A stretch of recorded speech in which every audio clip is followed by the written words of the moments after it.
तरार साहब, तो क्या आप ये कह रहे हैं कि आप इसमें डायरेक्टली इन्वॉल्व हैं? क्योंकि यही बात रूस के सुरक्षा परिषद के जो सचिव हैं अलेक्जेंडर, वो भी बार बार कह रहे हैं कि इन एक्शन से लगता है कि अमेरिका अब अप्रत्यक्ष तौर पर नहीं बल्कि डायरेक्टली इन्वॉल्व है।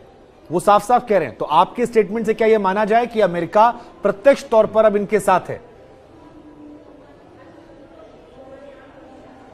जी देखिए, मेरे ख्याल में राष्ट्रपति बाइडेन ने ये बहुत स्पष्ट तौर पर कहा है कि कोई अमरीकी सैनिक फोर्सेस यूक्रेन में नहीं जाएंगे और हमने बहुत सोच समझकर जितने भी हथियार हैं वो बहुत सोच समझकर हमने यूक्रेन को दी हैं। क्यों? क्योंकि हम नहीं चाहते कि ये जो युद्ध है ये बढ़े या ये हाथ से बाहर निकले। हम नहीं चाहते कि ये एस्केलेट हो। हम चाहते हैं कि ये युद्ध जल्द से जल्द बंद हो। लेकिन ये कहते हुए हम ये भी बर्दाश्त नहीं करेंगे कि पुतिन पूरे यूक्रेन को कब्जा कर ले और वो रूस का एक कॉलोनियल हिस्सा बनाए।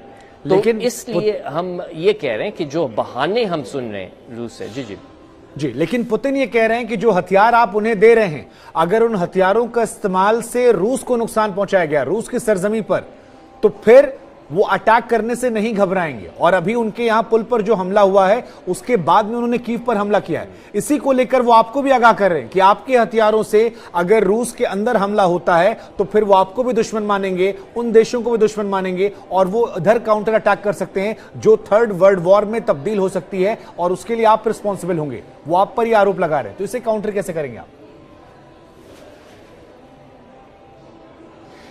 जी देखिए, असल में अगर हमने रिस्पॉन्सिबिलिटी का जिक्र करना है, हमने उसके बारे में बात करना है, तो मेरे ख्याल में सबसे बड़ा जो रिस्पॉन्सिबल लोग हैं इस वक्त वो पुतिन हैं और उनके दोस्त हैं, जो कि रूस को एक उस रास्ते पे निकाल रहे हैं जो कि मेरे नहीं ख्याल रूस के जो आम लोग हैं उनके इंटरेस्ट में है, पूरी विश्व के इंटरेस्ट में नहीं है। वो अब एटमी बम के वो धमकियां दे रहे हैं, वो मिसाइल अपने अब खुद मानते हैं कि मिसाइल लगातार भेज रहे हैं यूक्रेन को। तो अगर हमने ये कहना है या ये पूछना है कि ये किसकी जिम्मेदारी है, किसकी रिस्पॉन्सिबिलिटी है इस एस्केलेशन को, तो मेरे ख्याल में ये साफ फिर पुतिन आता है सामने। ठीक है, क्या सभी यूरोपियन कंट्रीज आपके साथ हैं? सभी नेटो देश आपके साथ हैं? क्योंकि एक खबर यह आ रही है कि ठंड आ रही है और रूस से जरूरत पड़ेगी तमाम यूरोपियन कंट्रीज को, वो ऊर्जा की जरूरत पड़ेगी, ठंड आएगी जब। तो आपको लग रहा है कि आप सबको यूनाइट कर पाएंगे या धीरे धीरे आवाजें मुखर होंगी जैसे जैसे युद्ध का समय बढ़ेगा? असल में बिल्कुल, पहली बात तो ये कि आपने ठीक कहा है, ठंड सर्दी आ रही है यूरोप में और ये एक चिंता है, चिंता की बात है, क्योंकि आप भी जानते होंगे कि रूस ने अब बाकायदा तौर पर अपने गैस सप्लाईज को बंद किए हैं और ये धमकियां दे रहे हैं कि अगर आपने अपनी आवाज़ उठाया तो हम आपका गैस का सप्लाई बंद कर देंगे। देखें, असल में बात ये है कि चलें, अगर हमने कुछ गैस ले भी लिया आज रूस से, तो मेरा नहीं ख्याल कि आप अगले सालों में ये आप उनका जो भूमिका है उस पर आप विश्वास कर सकते हैं, क्योंकि हो भी सकता है कि कल नहीं परसों या एक महीने के बाद पुतिन सुबह उठ के ये कह सकते हैं कि मैं अब गैस बंद कर रहा हूं। तो इसका कोई बैकअप प्लान आपके पास है? एक लॉन्ग टर्म पे इसका कोई बैकअप प्लान आपने तैयार किया है उन देशों के लिए जो ज्यादा निर्भर है?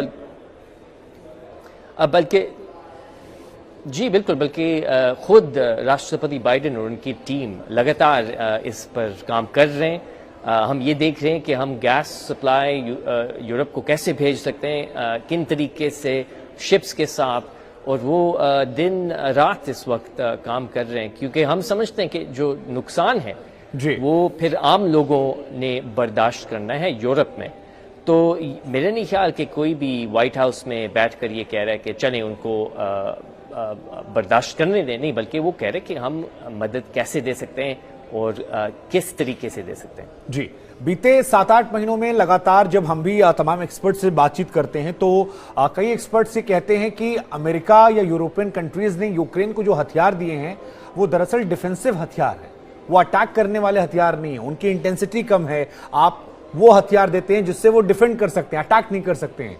तो आप उनकी मदद नहीं कर रहे हैं बहुत बड़े पैमाने पर। इसमें सच्चाई कितनी है? और क्योंकि आप बार बार हथियार देने की बात करते हैं, उधर रूस कहता है कि आपके हथियारों से नुकसान होगा तो हम आप पर भी हमला करेंगे, तो फिर ये दोनों चीजें कैसे डील करेंगे?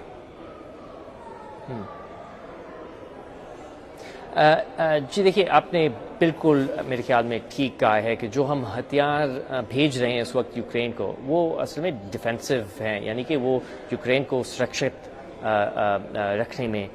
रखने के लिए हैं। तो ये भी हमें मानना पड़ता है कि मेरे ख्याल में बाहर से थोड़ा मुश्किल होता है कि एक्सप्लेन करना या समझाना कि किस किस्म के हम हथियार भेज रहे हैं और क्यों, और ये एस्केलेट क्यों नहीं हो रहा।